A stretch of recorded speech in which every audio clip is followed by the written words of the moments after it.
Bismillahirrahmanirrahim. Assalamualaikum warahmatullahi wabarakatuh. Selamat pagi Ibu. Perkenalkan dengan saya Dr. Sakti yang bertugas pada pagi hari ini di klinik ini Ibu.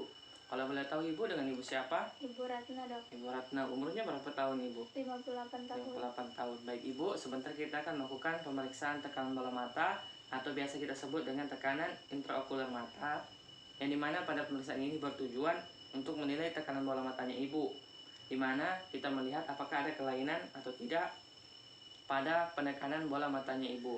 Jadi sebentar kita akan meminta Ibu melakukan beberapa pemeriksaan atau beberapa untuk membantu saya melakukan pemeriksaan.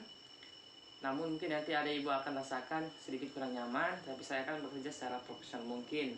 Jadi Ibu, apakah ada Ibu ingin tanyakan tentang cara pemeriksaannya? Tidak ada, Dok. Ibu, apakah Ibu setuju untuk dilakukan pemeriksaan Ibu? Iya, Dok. Ya baik Ibu, selagi Ibu nanti silakan bersiap-siap pada tempat pemeriksaan, duduk bersandar, selagi saya akan melakukan persiapan dengan melakukan cuci tangan rutin. Baik, saya akan melakukan cuci tangan pada air yang mengalir menggunakan alkohol atau menggunakan sabun.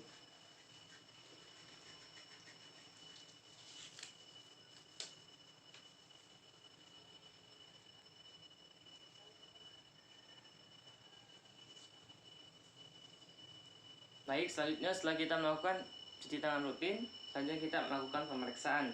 Pertama, kita berhadapan dengan pasien dengan jarak 25-30 seperti ini. Kemudian setelahnya kita akan melakukan pemeriksaan memulai pada mata kanan. Kemudian kita meminta pasien untuk menunduk melihat ke bawah tetapi tidak menutup mata. Ibu silakan melihat ke bawah Ibu tetapi tidak menutup matanya Ibu ya. Baik, setelah Ibu melihat ke bawah, kita melakukan palpasi. Kita memeriksa bagian palpebra superior mata Ibu. Kita melihat dengan ibu jari, kemudian dengan jari kelingking, kemudian kita memfiksasi daerah sekitar orbita mata pasien.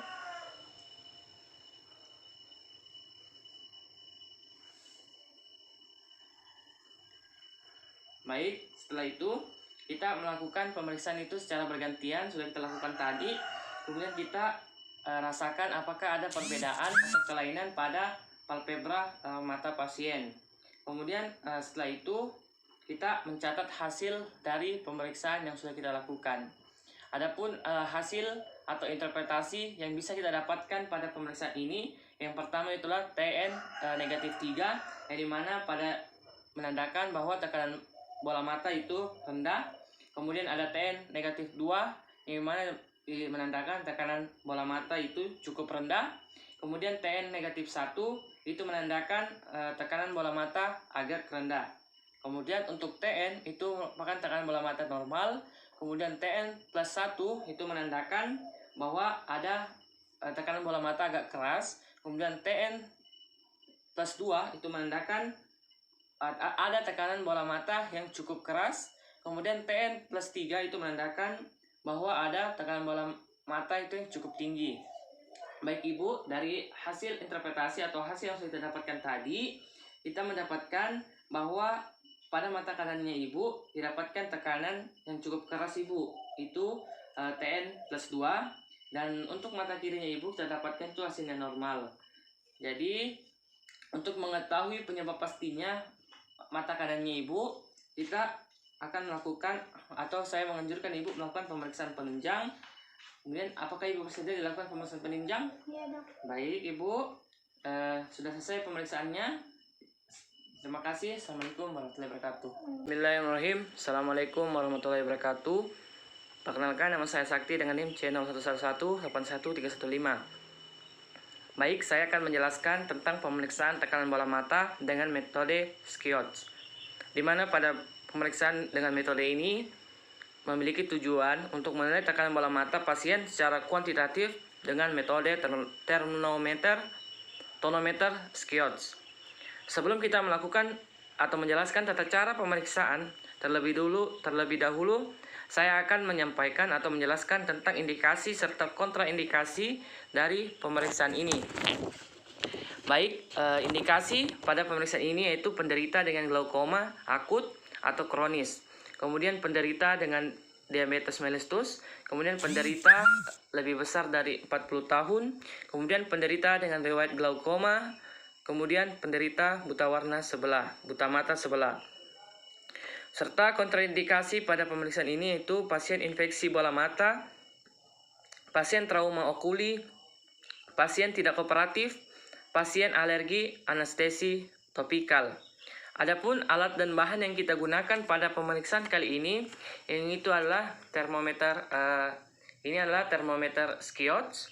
Kemudian ada juga tabel skala yang kita akan gunakan sebagai skala konversi tonometer Schiotz.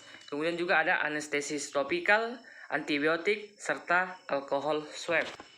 Baik, cara pemeriksaan yang dilakukan pada metode kali ini, yang pertama yaitu kita meminta pasien untuk berbaring terlebih dahulu.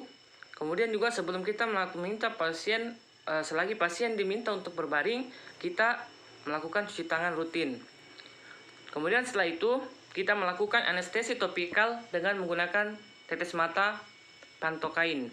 Kemudian setelah kita melakukan atau memberikan obat anestesi topikal, setelah itu kita menyiapkan alat tonometer Schiotz. Kemudian kita di sini menggunakan beban tonometer yang terendah yaitu 5,5 gram, dan tidak lupa juga kita lakukan kalibrasi pada alat tonometer ini untuk menilai apakah alat yang kita gunakan ini kondisinya baik ataupun tidak layak digunakan. Kemudian setelah itu kita melakukan desinfeksi identasi dengan alkohol. Kemudian kita biarkan sampai kering. Kemudian juga setelah itu kita meminta pasien melihat ke atas lurus pada ujung ibu jari penderita yang diposisikan di atas mata yang akan diperiksa. Kemudian setelah itu kita meminta atau kelopak atas dan bawah kita buka lebar dengan menggunakan jari telunjuk dan ibu jari. Kemudian kita tidak boleh menekan bola mata. Setelah itu kita letakkan tonometer dengan hati-hati pada permukaan kornea, tepat di tengah dengan posisi benar-benar vertikal dan tanpa menekan bola mata. Selanjutnya kita baca skala yang ditunjukkan oleh jarum. Setelah itu kita sesuaikan hasil pembacaan dengan tabel konversi yang tersedia tadi dengan satuan milimeter Hg. Kemudian jika hasil pemeriksaan didapatkan tekanan intraokular yang tinggi, maka kita akan melakukan pemeriksaan dengan menggunakan beban 7,5 gram dan 10 gram sebagai perbandingan. Kemudian setelah itu kita teteskan lagi antibiotik topikal setelah kita melakukan pemeriksaan. Setelah itu kita mencatat hasil pemeriksaan yang kita dapatkan dari pasien. Kemudian juga interpretasi pada pemeriksaan kali ini berdasarkan skenario, kita mendapatkan pada mata kanan pasien itu menunjukkan skala 2 yang dengan menggunakan pemberat 10 gram sehingga menunjukkan hasil tekanan bola mata kanan pasien yaitu 59,1 mmHg, di mana ini menunjukkan bahwa adanya peningkatan tekanan. Kemudian juga kita dapatkan pada mata kanan pasien itu menunjukkan skala 5 dengan pemberat 5,5 gram sehingga menunjukkan tekanan bola mata kiri pasien ini yaitu 17,3 gram, di mana ini masih termasuk dalam kategori rentan normal. Di mana kita ketahui tekanan bola mata pasien itu 1 sampai 22 mmHg. Kemudian untuk mengetahui penyebab pasti dari penyakit yang dialami penderita ini, kita menganjurkan untuk dilakukan pemeriksaan penunjang. Jadi kita sarankan pada penderita kali ini untuk melakukan pemeriksaan. Baik, itulah tadi penjelasan dari metode pemeriksaan ini. Terima kasih. Assalamualaikum warahmatullahi wabarakatuh.